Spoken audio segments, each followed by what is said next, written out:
الحمد لله وكفى وسلام على عباده الذين اصطفى أما بعد فأعوذ بالله السميع العليم من الشيطان الرجيم بسم الله الرحمن الرحيم قل هل يستوي الذين يعلمون والذين لا يعلمون إنما يتذكر أولو الألباب صدق الله العظيم. وقال النبي صلى الله عليه وسلم نضر الله امرأ سمع مقالتي فوعاها فأداها كما سمعها أو كما قال عليه الصلاة والسلام. ناظرین کرام، السلام علیکم ورحمۃ اللہ وبرکاتہ.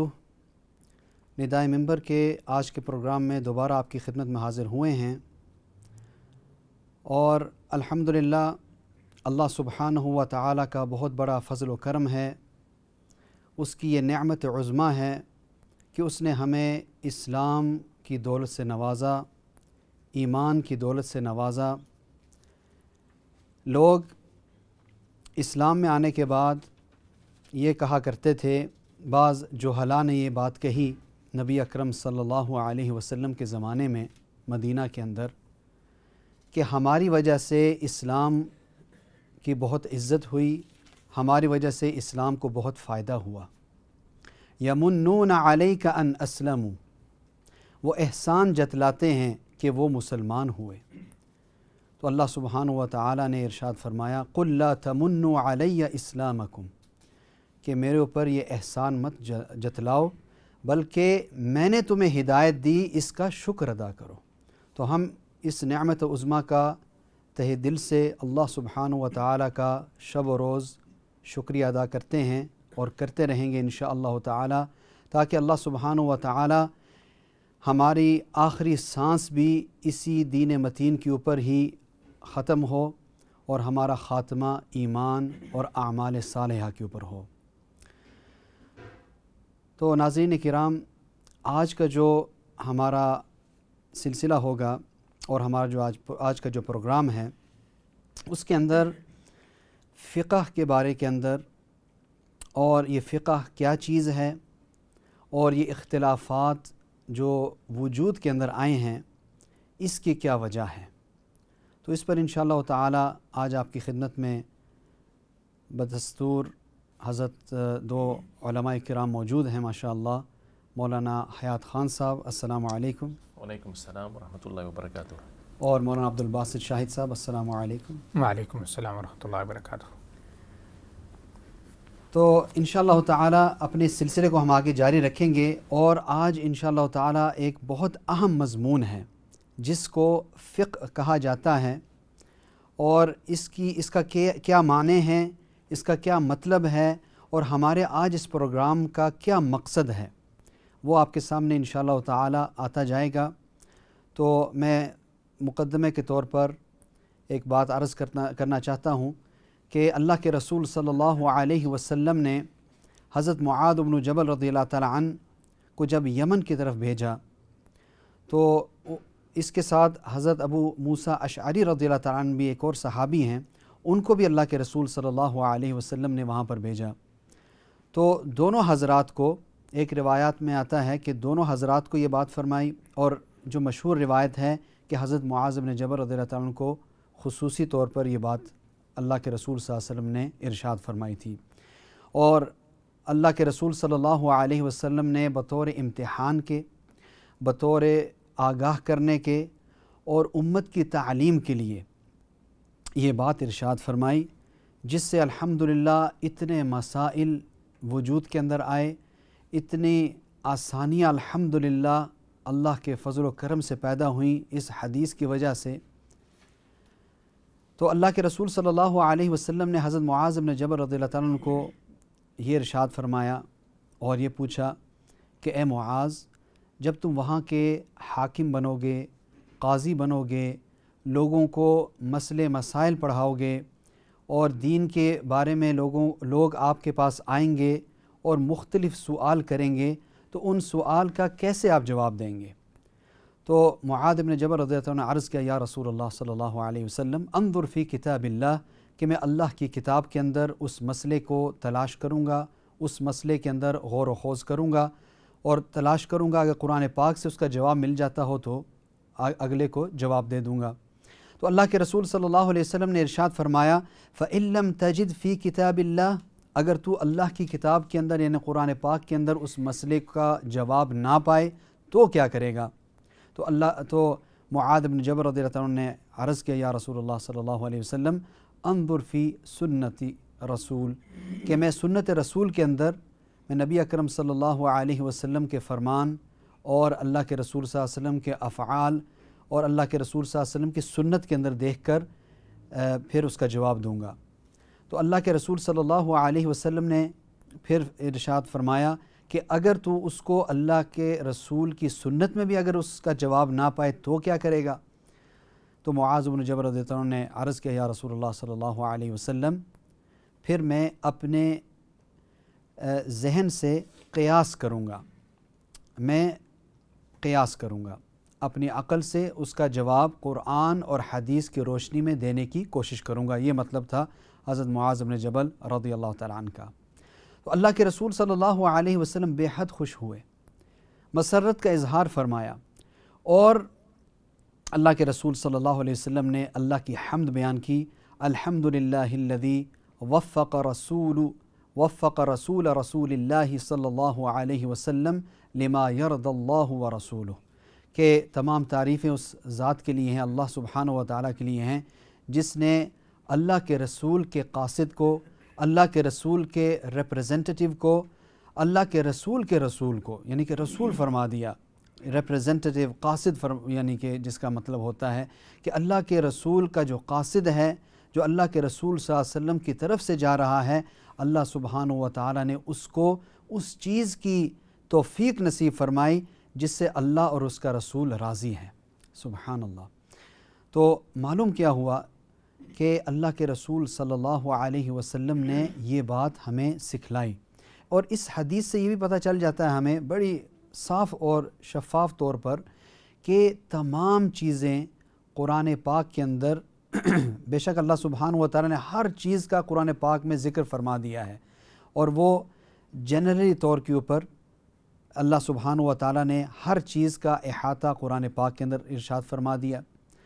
اب اگر وہ مسئلے کا حل ہمیں قرآن پاک سے نہیں ملتا تو پھر ہم سنت کے اندر دیکھیں گے، تو اگر سنت کے اندر بھی وہ نہیں ملتا، اس لیے کہ زمانے جو ہیں وہ نئے ہوتے جائیں گے، نئی چیزیں ایجاد میں آئیں گی، جیسے اللہ تعالیٰ قرآن پاک میں ارشاد فرماتے ہیں وہ یخلق ما لا تعلمون، کہ اللہ سبحانہ و تعالیٰ ایسی چیزوں کو پیدا فرمائیں گے جن کو اب تک تم نہیں جانتے۔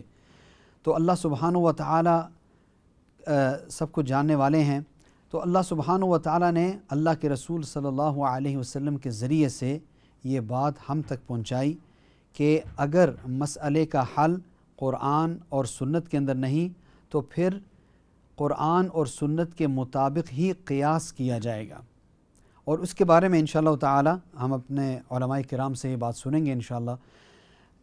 اس سے پہلے میں ایک بات عرض کر دوں کہ اسلام کے اندر 4 سورسز ہیں، اس میں کسی کا بھی اختلاف نہیں ہے، سب اس پہ متفق ہیں کہ سب سے پہلے کتاب اللہ ہے، اور یعنی مسئلے مسائل اور فقہ اور جو بھی اسلام کے اعتبار سے چاہے وہ پریکٹیکل ہو یعنی عبادات کے لحاظ سے ہو یا اور چیزوں کے اعتبار سے ہو، اسلام کے ہر مسئلے کا حل آپ کو یا تو کتاب اللہ سے ملے گا یا سنت رسول سے ملے گا یا اجماع سے ملے گا یا پھر قیاس سے ملے گا۔ یہ اجماع جو ہے یہ کس چیز کو کہا جاتا ہے؟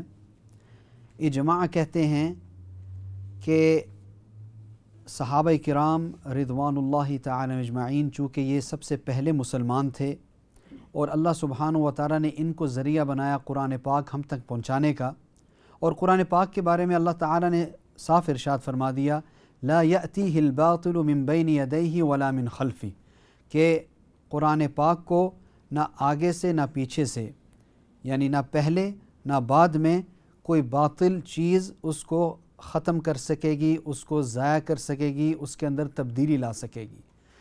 لا یأتیہ الباطل من بین یدیہ ولا من خلفہ۔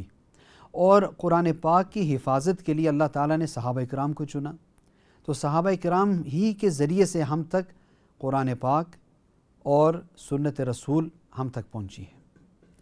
تو اگر کسی مسئلے کے اندر ہر صحابی متفق ہوا کسی بھی ایک مسئلے کے اندر تو اس کو اجماع کہا جاتا ہے، اور اجماع جو ہے یہ بھی ایک حجت ہے اسلام کے اندر، اور اس کے بارے میں انشاءاللہ تعالی مزید آگے بات ہم علماء کرام سے سنیں گے انشاءاللہ تعالی۔ تو ابھی اس اپنے سلسلے اور قیاس کے بارے میں بھی انشاءاللہ تعالی آپ کے خدمت میں ہم ساری باتیں پیش کریں گے انشاءاللہ تعالی مثالوں کے ساتھ، تاکہ یہ سمجھ میں آ جائے۔ اور مقصد یہ ہے آج کے اس ٹاپک کا کہ ہمیں یہ پتہ چل جائے کہ جو اختلافات چلے آئے تھے وہ کس وجہ سے چلے آئے ہیں، اور کیا اللہ سبحانہ و تعالیٰ کی منشا ایسی تھی۔ اور پھر دوسری جگہ جب یونٹی کی بات ہم کرتے ہیں کہ اسلام کے اندر جو ہے اللہ تعالیٰ فرماتے ہیں قرآن پاک کے اندر کہ وَاعْتَصِمُوا بِحَبْلِ اللَّهِ جَمِيعًا وَلَا تَفَرَّقُوا، کہ اللہ کی رسی کو مضبوطی سے تھام لو اور تفرقہ اور اختلافات پیدا نہ کرو۔ تو اس آیت کا پھر کیا مطلب ہے، جب کہ ایک طرف تو اتنے اختلافات ہو رہے ہیں تو دوسری طرف اللہ سبحانہ و تعالیٰ کا اس حکم کا پھر کیا مطلب ہے، اور پھر جب اللہ سبحانہ و تعالیٰ کی منشا یہ ہے تو پھر کیوں ایسے مواقع پیدا ہوئے۔ اللہ سبحانہ و تعالیٰ ہی کی طرف سے قرآن پاک ہی کے اندر ایسی آیات ہیں جس کے دو معنی ہوتے ہیں، اور دونوں معانی کے اندر یکساں ہے بالکل، اور احادیث کے اندر بھی اسی طرح۔ تو یہ لگتا ایسے ہے کہ اللہ سبحانہ و تعالیٰ کی منشا ایسی تھی کہ یعنی اختلافات پیدا ہوں، اس لیے کہ یہ بھی ایک امتحان ہے کہ اختلافات کے ہوتے ہوئے ہم کس طرح ایک دوسرے سے محبت کر کے اسلام کے اوپر عمل کرنے والے بن جائیں۔ تو انشاءاللہ تعالیٰ مولانا حیات خان صاحب سے میں عرض کروں گا انشاءاللہ تعالیٰ کہ فقہ کے اوپر انشاءاللہ آپ بات جزاکم کریں گے اللہ انشاءاللہ۔ جزاکم اللہ۔ بسم اللہ الرحمن الرحیم۔ عجیب الفاظ فقہ۔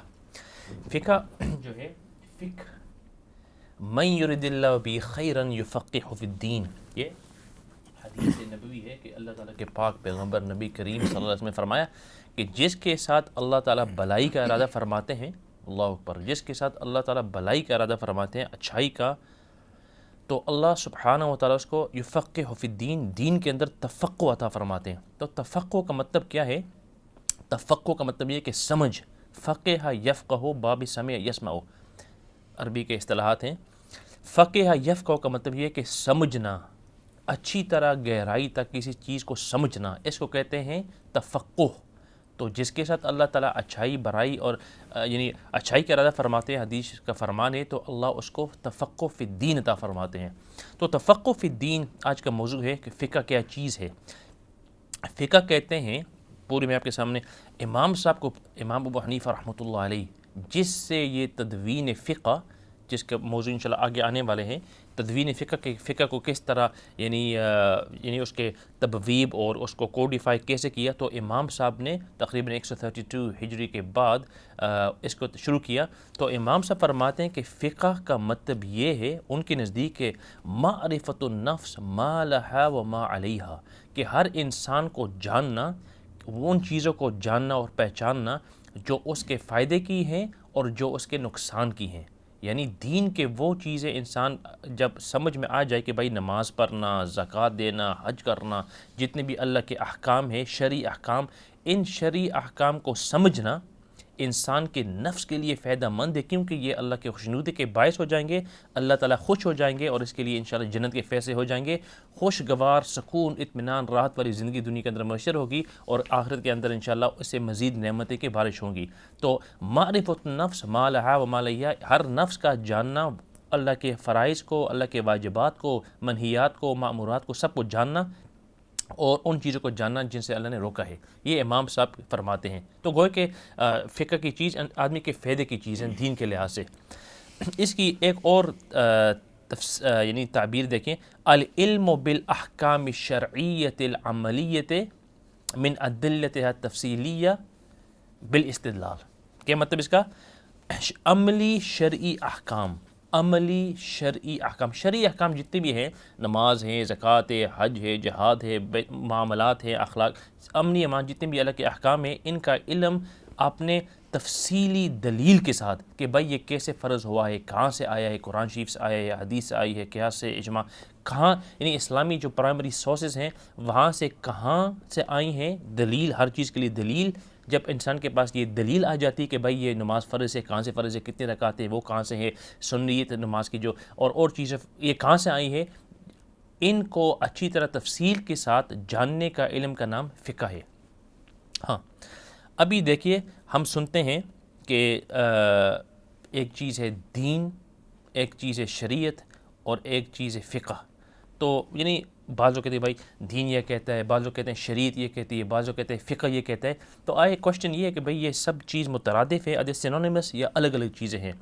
تو بتاتا جاؤں دین کی موٹی موٹی چار یعنی حصے ہیں. ایک ہے عقائد، کہ بھائی مسلمان ہیں، ہم اللہ کو ایک مانتے ہیں، نبی کریم صلی اللہ علیہ وسلم کو آخر نبی مانتے ہیں وغیرہ. عقائد سب سے پہلے عقائد کہ لا الہ الا اللہ محمد رسول اللہ، جنت برحق ہے، جہنم برحق ہے، دوزخ برحق ہے، امن ایمان، فرشتے ہیں، یعنی ایمانات، ایمانیات کو کہتے ہیں یعنی کہ عقائد. تو عقائد ایک موٹا سا برانچ ہے، حصہ عقائد دین کا. عقائد کے بعد ہے اخلاق، کہ بھائی دل کے اندر حسد نہیں ہونا چاہیے، بغض نہیں، کینہ نہیں، حب جاہ، حب مال وغیرہ، اس کو سب نکالنا چاہیے. یہ کہتے ہیں اس کو کہتے ہیں اخلاق، دوسرا موٹا شعبہ دین کا. تیسرا کہ معاملات، معاملات یعنی کہ لین دین، اجارہ، اس طرح کی چیزیں جتنی بھی آئی جاتی ہیں، بزنس کیسے کرنا، حلال کیا ہے، حرام کیا ہے، یہ بھی ایک بڑا حصہ ہے. اور دین کی موٹی موٹی جس کو ہم کہتے ہیں دین یا شریعت، اور تو اس کی بات بتا رہا ہوں. اور چوتھی بات یہ ہے کہ عبادات، عبادات جس سے ہم کہتے ہیں کہ بھائی نماز، زکوٰۃ، حج، یہ جو اللہ تعالیٰ کی طرف سے اعمال ہیں، تو ان سب کا نام ہے دین. تو فقہ کس پر لاگو ہوا؟ تو ان میں سے فقہ ہم ان چار چیزوں کیا یعنی امنی امان کو شامل کرتے ہیں کہ بھائی یہ سب چیزوں کا نالج اور علم ان کے دلیلوں کے ساتھ کا جاننے کا نام فقہ ہے یا نہیں. فقہ جو ہے شروع میں دین کے جتنے احکام تھے، جتنے یہ میں نے نہیں بتایا کہ اخلاق، عبادات، معاملات، یہ جو جتنی چیزیں تھے، ان سب کا نام شروع میں فقہ کے ماتحت آتا تھا، اور فقہ بول کر ان سب کو گوئے کہ ہم شامل کر لیتے تھے. یہی وجہ ہے کہ امام ابو حنیفہ رحمۃ اللہ نے کتاب لکھی فقہ اکبر. حالانکہ یہ کتاب عقائد کے بارے میں ہے، تو فقہ اکبر اس لیے کہا گیا ہے کیونکہ اس وقت عقیدہ بھی فقہ کے ماتحت تھا. لیکن بعد میں کیا ہوا کہ جو عقائد تھے شروع میں، یعنی صحابہ کرام کے وقت کوئی چیز یعنی جو صحابہ کرام دیکھتے نبی کریم صلی اللہ علیہ وسلم کو کرتے ہوئے صلی اللہ علیہ وسلم وہ کر لیتے، کوئی بات نہیں تھی فرض کی، واجب کی، سب کچھ وہ کر لیتے. لیکن بعد میں جب زمانہ آگے بڑھتا گیا تو تدوین کے بعد عقائد کا مستقل علم ہو گیا. تو وہ چار جو چیزیں میں نے بتائی تھی، اخلاق، اعتقاد، عبادات، معاملات، تو عقائد کا علم الگ ہو گیا فقہ سے، اور اس کا نام ابھی ہو گیا علم الکلام. تو جون سی بھی چیزیں عقائد کے متعلق ہوں یعنی اسکولاسٹکس، اس کا نام پھر ہو گیا علم کلام، اور اس کے ماہرین کو متکلمین کہنے لگے. تو وہ چار میں سے ایک نکل گیا. تو فقہ ابھی کوئی کہ ڈزنٹ انکلوڈ دا. اس کے بعد دوسری بات تھی اخلاق، دل کا توازن. بھائی ہم کس لیے یہاں آئے ہیں؟ اللہ کو خوش کرنے کے لیے آئے ہیں. ہماری نماز کس کے لیے؟ ہماری عبادت اور نیکیاں ہم کیوں کرتے ہیں؟ اللہ کی خوشنودی کے لیے. تو یہ دل کے ساتھ تعلق ہے. رفتہ رفتہ وہ اس کا بھی مستقل فن بن گیا، اور اس کا نام تھا علم تصوف. تو علم تصوف اور اس کے ماہرین صوفیاء کرام. تو وہ چار جو چیزیں تھیں، عبادات، اخلاق، معاملات اور عبادات، ان میں سے دو تو الگ ہو گئی، باقی جو دو رہ گئیں یعنی عبادات اور اس کے ساتھ معاملات، یہ جو بزنس ٹرانزیکشن اس طرح کی چیزیں، اور عبادات، نماز، زکوٰۃ، وہ رہ گئی. اب ان پر فقہ کا لفظ صادر آتا ہے انہی دو چیزوں پر. سو وی سے فقہ وی مین عبادات اور وی مین معاملات. اچھا، تو میں نے کہا کہ یہ جو دین کا لفظ ہے اور شریعت، تو کیا دین اور شریعت بھی فقہ ہی کے ساتھ وہی چار چیزوں پر شامل ہے کہ نہیں؟ تو بتاتا جاؤں. دین جو ہے اللہ تعالیٰ فرماتے قرآن شریف کے اندر شرع لکم من الدین ما وصی به نوحا والذی اوحینا الیک، کہ ہم نے آیت ترجمہ کر لوں. شریعت کا یعنی اللہ فرماتے ہیں شریعت کا معنی یعنی شرع لکم من الدین کہ ہم نے تم کو اسی راستے پر رکھا ہے جس کی ہم نے نوح علیہ السلام کو ہدایت کی تھی اور جس کے بارے میں ہم نے آپ کی طرف وہی فرمائی. تو اسے پتہ چلتا ہے کہ دین کا جو لفظ ہے یہ چاروں چیزوں پر شامل ہوتا ہے، عقائد پر بھی، اخلاق پر بھی، عبادات پر بھی اور معاملات پر بھی. تو دین گوئے کہ when we say دین، امنی امان یعنی احکام شریعہ اس کے ماتحت آ جاتے ہیں. اس کے بعد یہ جو شریعت کا لفظ ہے تو کیا شریعت کا بھی یہی معنی ہے جس طرح فقہ کا معنی ہے؟ تو اس کے بارے میں یہ ہے کہ شروع میں شریعت بھی انہی چار چیزوں پر شامل تھا، لیکن بعد میں اور آج تک شریعت سے یہی مراد غالباً یہی ہوتا ہے اکثر پیشتر کہ فقہ کے جو یعنی معاملات اور یہ جو عبادات. تو جب آپ سنیں گے شریعت تو شریعت کا صرف وہ چار جو چیزیں میں نے بتائی تھی، عقائد اور اخلاق اور عبادات اور معاملات، صرف عبادات اور معاملات پر آج کل لاگو ہوتے ہیں جس طرح کے شروع میں فقہ تھا. تو یہ جو دین ہے وہ پورے احکام شریعت پر means all the four things of the دین، عقائد، اخلاق، عبادات، معاملات. اور شریعت جو ہے اور فقہ جو ہے صرف دو چیزوں پر یعنی کہ معاملات اور عبادات پر. تو خیر یہ جو فقہ ہے اللہ تعالیٰ کے نزدیک بہت ہی اور رسول صلی اللہ علیہ وسلم کے نزدیک بہت ہی بڑی چیز ہے. فقہ کے ذریعے جس طرح امام صاحب فرماتے ہیں کہ آدمی پہچان لیتے کہ بھائی اس کے فائدے کی چیز کیا ہے اور اس کے نقصان کی چیز کیا ہے. اور فقی جو ہوتے ہیں مفتیان کرام، عجیب عجیب مفتیان کرام گزرے ہیں. ہم سنتے ہیں الفاظ مفتی کا کہ بھائی یہ آدمی مفتی ہے، تو اگر ہم دیکھیں تو کتنے مفتی تھے نبی کریم صلی اللہ علیہ وسلم کے زمانے میں. حضرت عمر رضی اللہ عنہ بڑے مفتی تھے، حضرت ابو ہریرہ، حضرت عائشہ صدیقہ بھی بڑی مفتیہ تھی. بڑے مفتی ان لوگوں کو کہتے ہیں جن کا تعلق اور جن کا اسپیشلائزیشن فقہ کے ساتھ ہوتا ہے. اور فقہ ہم نے بتایا کہ دین کی عبادات ہیں اور معاملات ان کے ساتھ تعلق ہے. بلکہ ایک اور بات جلدی بتا لوں کہ یہ جو قرآن شریف کے اندر تقریباً 500 آیات ہیں جو صرف احکام کے بارے میں ہیں. تو ان احکام کے بارے میں یعنی اگر دیکھیں تو ان کے اندر دو قسم کے احکام ہوتے ہیں. تو سمجھیں فقہ احکام کے بارے میں، احکام کہ کیا عبادت کے اندر کیا مسئلے ہیں، کیا انجنکشنز ہیں کہ نماز کے اندر کوئی اگر غلطی کی تو بھائی کیا ہونا چاہیے، اور معاملات کے اندر. تو یہ جو 500 آیتیں ہیں جن قرآن شریف کے اندر جن کے اندر خاص احکامی ڈیٹیلز ہیں، تو ان کے دو قسم کے مضمون ہیں. اول مضمون وہ ہے جو حقوق اللہ ہوتے ہیں یعنی اللہ کے حقوق. تو اس کی بھی دو قسمیں ہیں، حقوق اللہ کی بھی دو قسمیں. ایک وہی قسم جو اللہ تعالیٰ کے ساتھ اور بندے کے ساتھ تعلق ہے جیسے کہ نماز ہو گیا، روزہ ہو گیا اور اس کے احکام. اس کے علاوہ نمبر 2 جو ہے یعنی یہ جو حقوق العباد کی نمبر 2 قسم ہے وہ چیزیں ہیں کہ اللہ کے ساتھ بھی بندے کا تعلق ہے لیکن تھرڈ پارٹی کا بھی ہے. جیسے کہ زکوٰۃ ہو گئی کہ کسی اور کو بھی دینا ہے، اللہ کے لیے دے رہے ہیں لیکن اس کا تعلق لوگوں کے ساتھ ہے. صدقہ اسی کا بھی تعلق وہ اللہ کے لیے دے رہے لیکن اور بندوں کے ساتھ تعلق ہے. اور تیسری بات جس طرح جہاد ہے بھائی اللہ کے لیے کرے لیکن اور لوگوں کو بھی اس کا تعلق ہوتا ہے. تو یہ دونوں قسمیں حقوق اللہ کے ساتھ ہیں. اور اس کے آخری جو تیسری قسم ہے بلکہ دوسری قسم وہ ہے حقوق العباد. حقوق العباد کے بندوں کے مابین جو تعلقات ہوتے ہیں. تو اس کا دائرہ ذرا وسیع ہے. اس کی 3 قسمیں ہیں. پہلی قسم یہ کہ جو گھر کے اندر مسائل ہوتے ہیں، اس کے اندر طلاق ہو گئی، نکاح ہو گیا، وراثت ہو گئی. وہ جو 500 آیتیں تھی نا میں نے بتایا اس کی نخیر کر کے کہ اس کی دو قسمیں ہو گئی، ایک ہے حقوق اللہ اور ایک حقوق العباد. تو اب حقوق العباد کی 3 قسمیں. اول کے جو گھروں کے اندر مسائل ہوتے ہیں اس کے بارے میں اللہ نے فرمایا خلا ہو گیا، طلاق ہو گئی، نکاح وغیرہ. اور نمبر 2 اس کے علاوہ وہ ہے کہ جس طرح آدمی انہیں کرتے ہیں کہ معاملات آپس میں معاملات یعنی بزنس اور اجارہ اور اس طرح کی یعنی ٹرانزیکشن کے بارے میں وہ آیتیں ہیں، وہ احکام ہے. اور تیسرا کہ جو سیاسی آیتیں سیاسی یعنی احکام، کیونکہ اسلام جو ہے پورا عجیب مذہب ہے کہ کتنا یعنی دنیا پر اسلام نے حکومت کی، یعنی افریقہ سے لے کر مصر سے لے کر ترکستان سے لے کر اندلس اسپین تک. تو ظاہر بات ہے کہ سسٹم تو مضبوط ٹھوس تھی، اسی واسطے اس نے یعنی مسلمانوں نے حکومتیں چلائی. بیوروکریسی اور انٹرنیشنل ریلیشنز اور ملکوں کے ساتھ. تو اس کے احکام وہ 500 آیتوں کے تیسرے قسم کے اندر آتے ہیں کہ جہاں اللہ تعالیٰ نے ہمیں بتایا کہ بھائی معاہدے کے بارے میں اور سیاست کے بارے میں اور کیسے نظام چلانا چاہیے. تو یہ سب کے سب فقہ کے اندر آتے ہیں. اور پھر اس کا فائدہ یہی ہے کہ معرفت النفس ما لها وما علیہا، کہ انسان جان لیتا ہے کہ اس کے فائدے کی چیزیں کیا ہیں اور نقصان کی چیزیں کیا ہیں. اس کا نام فقہ ہے. سبحان اللہ، پورا آپ نے خلاصہ ماشاءاللہ بیان فرما دیا اس کے اندر. اللہ تعالیٰ آپ کو جزائے خیر عطا فرمائے. تو مولانا اگر آپ اس پر تھوڑا جو بات میں نے شروع کی تھی، جو 4 سورسز ہیں، تو اس پہ بھی اگر مختصر طور پر ضرور. جزاک اللہ.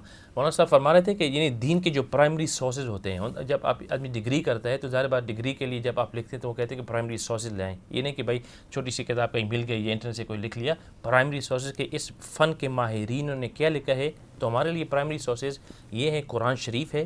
اللہ تعالیٰ کے جو جتنے بھی یہ جو قرآن شریف ایک واحد کتاب ہے، اللہ اکبر، عجیب، جس کے اندر ہر لفظ اللہ کی طرف سے ہے اور جس کو اللہ نے گارنٹی کیا کہ یہ اللہ ہی کے الفاظ ہیں. تو فقہ اور دین کے لیے سب سے پرائمری سورس قرآن شریف ہے. اس کے ساتھ نمبر 2 درجے پر یہ بھی بتاتا جاؤں، نمبر 2 درجے پر نبی کریم صلی اللہ علیہ وسلم کی احادیث شریفہ. تو نبی کریم صلی اللہ علیہ وسلم کے ہر فعل اور ہر کلام اور ہر چیز ہم گویا کہ شریع سمجھتے ہیں. تو آپ کہہ سکتے ہیں کہ چلو نبی کریم صلی اللہ علیہ وسلم تو افضل البشر تھے، سب سے بہترین انسان تھے، لیکن انسان تو تھے تو شاید غالباً اگر یعنی کوئی بات کہہ دے دنیا کے لحاظ سے تو کیا وہ بھی شریعت کا حجت ہے. تو ہم کہتے ہیں ہاں، کیونکہ تفریق کرنا بڑا مشکل ہے. جب تک ہمیں پتہ نہ چل جائے کہ بھائی اس وقت نبی کریم صلی اللہ علیہ وسلم نے دنیا کے بارے میں یہ بات کہی تھی تو ہم کہیں گے بھائی یہ بات بھی حجت ہے. جس طرح وہ مشہور ہے کہ انصار مدینہ شریف کے اندر وہ کھجوروں کے نر مادہ کا جوڑتے اور ان کا پھر وہ فصل اچھا ہوتا. تو ایک مرتبہ نبی کریم صلی اللہ علیہ وسلم نے فرمایا اندازے سے کہ اس طرح نر مادہ کو جوڑنا کیا فائدے کی بات ہوگی، آپ نہ کریں. تو صحابہ کرام نے ایک مرتبہ اس طرح کیا کہ اور نر مادہ کو داخل نہیں کیا اور یہ جو کھجوریں ہیں کافی خراب اور ان کا جو کراپ کافی کم آیا.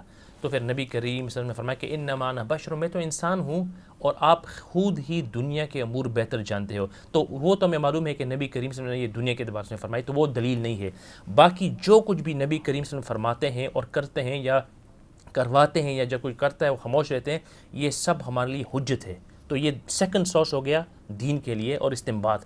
اور تیسری بات یہ ہے جس کو ہم کہتے ہیں کہ قیاس. تو جس طرح مولانا صاحب فرمائیں گے انشاءاللہ، قیاس کا مطلب یہ ہے کہ کوئی یعنی پریسیڈنٹ، جس طرح آج کل قانون کے اندر ہوتا ہے کہ بھائی اور چوتھی بات یہ کہ اجماع ہے، یعنی کہ جس وقت صحابہ کرام نے یا امت میں سے جس لوگوں نے بھی، جنہیں ہم 3 بیٹے ہیں اور ہمارے ساتھ جو علماء ہیں، اگر کسی بات پر متفق ہو گئے تو وہ بھی حجت ہے اسلام کے اندر. یہ نہیں کہ صرف صحابہ کرام کے ساتھ بلکہ یہاں اور یعنی اگر مسلمانوں کے علماء اکٹھے ہوں کسی بات پر تو وہ دین کے اندر حجت ہے اور یہ کسی اور دین کے نہیں ہے. اس کی وجہ یہ ہے کہ نبی کریم صلی اللہ علیہ وسلم نے فرمایا تھا کہ لا یجمع امتی علی الضلال او کما قال نبی صلی اللہ علیہ وسلم، کہ میری امت کبھی بھی ان کا اکثریت گمراہی پر اکٹھی نہیں ہوگی. تو اگر مسلمان کے علماء ایک بات پر متفق ہو گئے تو یہ بھی گویا اللہ کی طرف سے ایک دلیل ہے کہ یہ سچ ہے. جزاکم اللہ. ٹھیک ہے. اور قیاس کے اوپر بھی قیاس. تو قیاس کا مطلب یہ کہ یعنی ایک انالوجی. تو مثال کے طور پر قرآن شریف پر کوئی مسئلہ پیش آیا، قرآن شریف کے اندر کوئی اس کے بارے میں کچھ نہیں ہے اور احادیث کے اندر بھی کچھ نہیں ہے، تو اب کیا کریں گے؟ تو جس طرح مولانا صاحب نے فرمایا تھا کہ حضرت نبی کریم صلی اللہ علیہ وسلم نے حضرت معاذ کو فرمایا تھا کہ معاذ اگر حدیث کے اندر وہ نہ ملے اور قرآن شریف کے اندر نہ ملے آپ پھر کیا کریں گے؟ تو حضرت معاذ نے فرمایا کہ یا رسول اللہ میں کوشش کروں گا اپنے رائے کے ساتھ. کیا مطلب اس کا؟ کہ میں دیکھوں گا قرآن شریف کے اندر اور احادیث شریف کے اندر کہ کوئی اس طرح واقعہ پیش آیا ہے. اگر وہ واقعہ نہیں پیش آیا لیکن اسے کوئی قریب تر واقعہ پیش آیا ہو تو اس پر میں قیاس کروں گا کہ بھائی یہ چیز اس کی وجہ حلال ہونے کی یہ تھی تو یہ مسئلہ بھی اسی کی طرح ہے، تو اس پر میں قیاس کروں گا. اور حضرت عمر فاروق نے بھی اسی قیاس کو حضرت ابو موسیٰ اشعری رضی کو فرمایا تھا کہ ابو موسیٰ جب آپ جائیں گے نا شاید یمن کے اندر تو آپ یہ جو مسائل ہیں ان کی مثالیں اچھی طرح سمجھیں، خصوصاً جس وقت آپ کے سامنے کوئی مسئلہ پیش آئے اور قرآن شریف کے اندر بھی اس کے کوئی یعنی بات نہیں ہے، حدیث کے اندر بھی نہیں ہے، تو آپ اس کے قریب تر مثالیں سمجھیں، پھر اس مثال پر آپ اپنے اس کیس کو قیاس کریں. اگر قریب ہے تو اگر آپ کے دل کے اندر یہ بات ہے کہ بھائی یہی بات ٹھیک ہے تو آپ اس کو فیصلہ کر لیں اور یہ فیصلہ گوئے کہ جوڈیشری کے اعتبار سے پورا لازم ہو جائے گا. اور اس کے اندر اجتہاد کے اندر غلطی بھی ہو سکتی ہے، لیکن عجیب ہے دین ہمارا کہ اگر مجتہد کہتے ہیں وہ آدمی جو بالکل ماہر ماہر ہیں دین کے اندر، کتنے علوم پڑھنے پڑتے ہیں، اور آج کل تو خیر مجتہد ہے ہی نہیں، تو اگر اس نے یہ علم پڑھنے کے بعد یہ فیصلہ کر دیے تو غلطی بھی اگر ہوئی تو تب بھی اس کا ثواب ہے، اور اگر ٹھیک ہے تو ماشاءاللہ ڈبل ثواب ہے۔ بالکل، تو اس کا ماشاءاللہ تھوڑا خلاصہ بھی کر لیتے ہیں اور کچھ مثالوں سے بھی ساتھی مطلب ناظرین جو ہے وہ سمجھ جائیں گے انشاءاللہ تعالیٰ، اس لیے کہ مثال سے الحمدللہ بات جو ہے وہ بہت آسانی سے آدمی سمجھ جاتا ہے۔ تو جیسے مولانا نے ماشاءاللہ ارشاد فرمایا کہ 4 سورسز ہیں جس کو جو قرآن اور سنت سے ثابت ہیں، یہ ساری چیزیں قرآن و سنت سے ہی ثابت ہیں، کہ سب سے پہلے اور اللہ کے رسول صلی اللہ علیہ وسلم نے حضرت معاذ ابن جبل رضی اللہ عنہ کو یہ بات فرمائی تھی۔ اللہ کے رسول نے یہ عام خطبے کے اندر یہ بات نہیں فرمائی، تو معلوم کیا ہوا کہ یہ بات صرف وہ لوگ کر سکتے ہیں جن کو اللہ تعالیٰ نے علم بخشا، جو علماء ہیں، جو فقیہ ہیں، جن کو اللہ سبحانہ و تعالیٰ نے قرآن پاک کے اندر ارشاد فرمایا قُلْ هَلْ يَسْتَوِي الَّذِينَ يَعْلَمُونَ وَالَّذِينَ لَا يَعْلَمُونَ، کہ جو لوگ علم والے ہیں اور جو لوگ علم والے نہیں ہیں وہ کیسے برابر ہو سکتے ہیں؟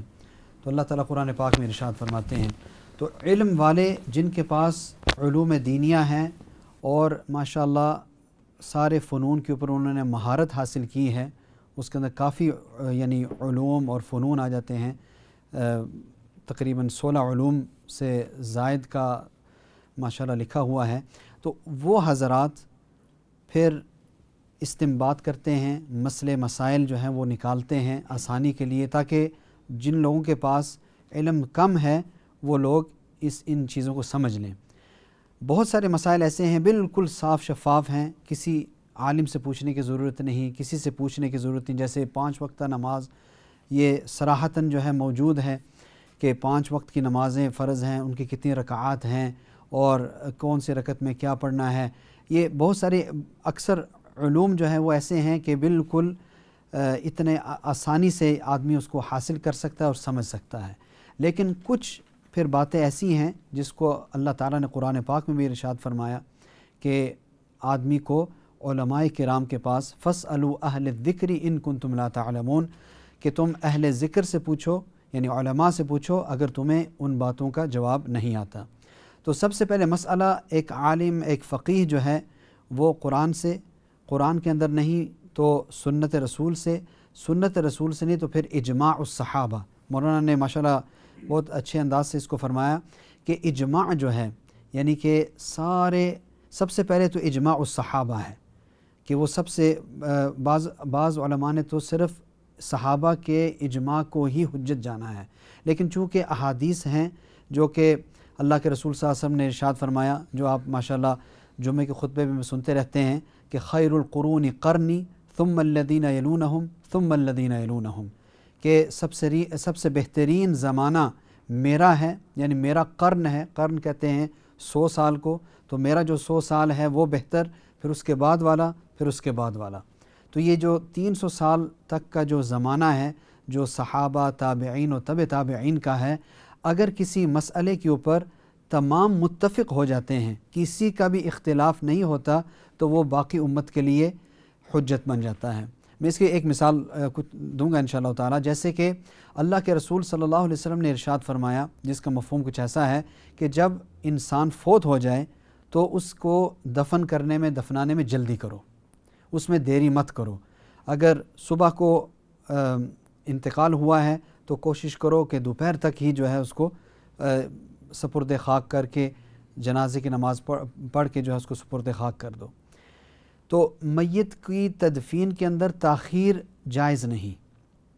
اللہ کے رسول صلی اللہ علیہ وسلم کا انتقال ہوا، اللہ کے رسول صلی اللہ علیہ وسلم کا جسد اطہر ابھی سپرد خاک نہیں کیا گیا، اور بلکہ اس کے اندر تاخیر کی صحابہ کرام نے، تمام صحابہ نے اس میں تاخیر کی کہ پہلے خلافت کا مسئلہ حل ہو جائے، پہلے خلیفہ اپوائنٹ ہو جائیں، اس کے بعد پھر تدفین کی جائے۔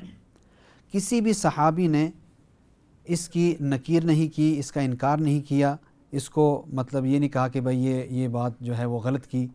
تو تمام صحابہ کا سکوت اور تمام صحابہ کا اس طرح کا عمل یہ پوری امت کے لیے پھر حجت بن جاتا ہے. یہ ایک مثال ہو گئی. اور دوسری ایک اور مثال، حضرت عمر رضی اللہ عنہ کو جب برچھا مارا گیا اور مرض الوفات کے اندر انہوں نے 6 حضرات کو اپوائنٹ کیا، جس میں حضرت علی رضی اللہ تعالیٰ عنہ، حضرت عثمان غنی رضی اللہ تعالیٰ عنہ اور دیگر اور عشرہ مبشرہ میں سے 6 حضرات کو اپوائنٹ کیا کہ آپ چنیں گے اگلا خلیفہ. تو کسی بھی صحابی نے اس کے اوپر نکیر نہیں فرمائی کہ ان 6 حضرات کو کیوں آپ نے کہا، یا ان 6 حضرات میں سے نہیں، کسی نے کچھ بھی نہیں کہا. تو یہ بھی اجماع الصحابہ ہو گیا. تو اجماع سے ہی پھر یعنی اگلے خلیفہ بھی ماشاءاللہ طے ہوئے. تو یہ کچھ مثال ہیں اجماع کی، اور مسئلے مسائل کے اندر بھی کافی مسائل جو ہے ہمیں صحابہ کرام سے ملتے ہیں. اور اخیر بات جو تھی جو مولانا نے فرمائی قیاس کی، قیاس انالوجی جس کو انگلش کے اندر کہتے ہیں، کہ ایک حکم جو کہ اصل حکم ہے جو قرآن کے اندر ہے، یہ سنت کے اندر ہے، اور پھر ایک نیو میٹر، ایک نیا مسئلہ جو ابھی درپیش آیا ہے، اگر علت کے اندر، وجہ کے اندر دونوں یکساں ہیں تو پھر اس کے اوپر اس کو وہی حکم ملتا ہے جو اصل حکم کا حکم ہے.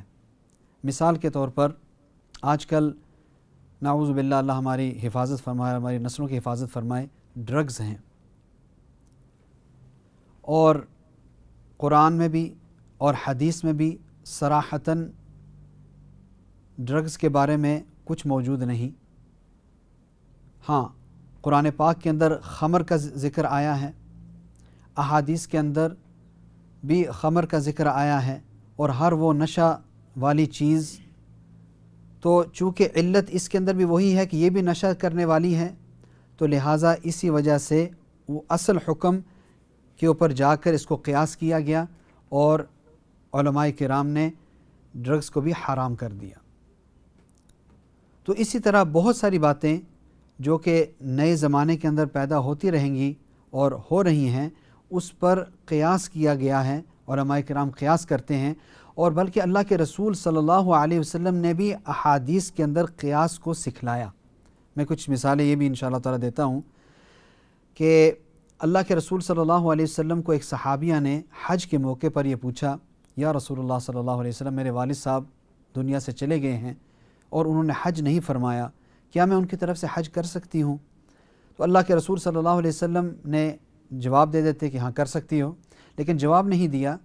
اللہ کے رسول صلی اللہ علیہ وسلم نے اس طرح جواب دیا کہ اگر تیرے والد کے اوپر کوئی قرض ہوتا، کوئی دین ہوتا، کسی کا پیسہ لٹانا ہوتا، تو اگر تو لٹا دیتی تو وہ کافی ہوتا یا نہیں؟ تو یہ کہا گیا، اس نے یہ کہا کہ ہاں کافی ہوتا. تو اللہ کے رسول صلی اللہ علیہ وسلم نے فرمایا تو یہ تو اللہ کا قرض ہے، یہ تو اللہ کا دین ہے، تو اس کو ادا کرنے سے کیوں نہیں ادا ہوگا؟ تو یہ قیاس سکھلا دیا اللہ کے رسول صلی اللہ علیہ وسلم نے. اور اسی طرح حضرت عمر رضی اللہ عنہ ایک مرتبہ اللہ کے رسول صلی اللہ علیہ وسلم کے پاس آئے اور فرمایا کہ بوسہ دینے سے، اپنے بیوی کو بوسہ دینے سے کیا روزہ ٹوٹ جاتا ہے؟ تو اس کا جواب بھی اللہ کے رسول صلی اللہ علیہ وسلم دے سکتے تھے صراحتاً، لیکن اللہ کے رسول صلی اللہ علیہ وسلم نے اس کا جواب اس طرح دیا کہ اے عمر، اگر ایک آدمی روزے دار ہو اور وہ مضمضہ کرے، یعنی کہ وہ پانی جو ہے منہ کے اندر ڈالے اور پھر اس کو تھوک دے، یعنی جس طرح وضو کے اندر کلی کی جاتی ہے، یعنی کہ کلی کرتا ہے اور پانی کو منہ سے نکال دیتا ہے، تھوک دیتا ہے، کیا اس کا روزہ ٹوٹ جائے گا؟ تو حضرت عمر رضی اللہ عنہ نے فرمایا، عرض کیا یا رسول اللہ، نہیں ٹوٹے گا. تو پھر اللہ کے رسول نے فرمایا اسی طرح اس کا روزہ بوسہ دینے سے نہیں ٹوٹے گا. تو یہ کچھ مثالیں ہیں قیاس کی جو کہ اللہ کے رسول صلی اللہ علیہ وسلم نے صحابہ کرام کو سکھلائیں.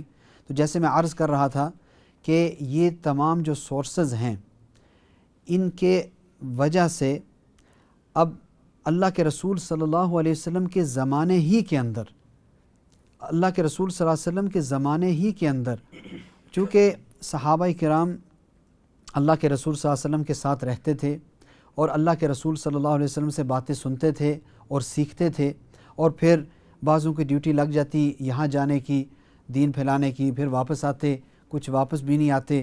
تو جو چیزیں انہوں نے سیکھی ہوتی وہ اپنے ساتھ لے جاتے، پیچھے کچھ احکامات کے اندر تبدیلی بھی آتی، کچھ احکام اللہ کی طرف سے منسوخ ہو جاتے، نئے احکام آتے، کوئی بہت زیادہ اس طرح نہیں ہوا لیکن پھر بھی چند مسائل کے اندر اس طرح ہوا۔ تو اللہ کے رسول صلی اللہ علیہ وسلم کے صحابہ کرام کے اندر ہی اختلاف، اللہ کے رسول صلی اللہ علیہ وسلم کے زمانے کے اندر اللہ کے رسول صلی اللہ علیہ وسلم نے جماعت کو بھیجا کہ جاؤ بنو قریظہ میں جا کر عصر کی نماز پڑھنا۔ تو جب صحابہ کرام نکلے تو عصر کا ٹائم ہو گیا، تو ایک گروہ نے کہا کہ ہم تو عصر کی نماز ابھی پڑھیں گے۔ اللہ کے رسول کا یہ مطلب تو نہیں تھا کہ نماز کو قضا کر دو، اللہ کے رسول کا مطلب یہ تھا کہ نماز یعنی کہ کوشش کرو کہ وہاں پر جا کر نماز پڑھنے کی، اور اگر ایسا نہیں ہو سکتا تو پھر یہاں ہی ہم نماز پڑھ لیں گے۔ دوسرے گروہ نے کہا نہیں، دوسرے گروہ نے کہا کہ نہیں، ہم جو ہے وہاں جا کر ہی نماز پڑھیں گے۔ تو اس کے بارے میں انشاءاللہ تعالی بریک کے بعد میں آپ کو مزید اس کے بارے میں انشاءاللہ ہم بات کریں گے۔ السلام علیکم ورحمۃ اللہ وبرکاتہ۔